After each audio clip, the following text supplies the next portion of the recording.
Penn RN Research News. High blood pressure is when the force of blood in the arteries of your body remains elevated and causes the heart to work too hard.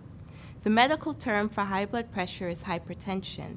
It's often called the silent killer because you can have high blood pressure for many years and still feel good. By the time you start feeling symptoms like severe headache and shortness of breath, it's often too late and is a medical emergency. Major organs like your heart, kidneys, and brain may already be damaged, and you are at great risk for heart disease, stroke, heart attack, and even death. That's why early detection and prevention are so important. If you are healthy, there are several easy ways to prevent high blood pressure. First, maintain a healthy weight. Exercise or do 30 minutes of physical activity a day. Eat a low-sodium diet that is high in fruits and vegetables.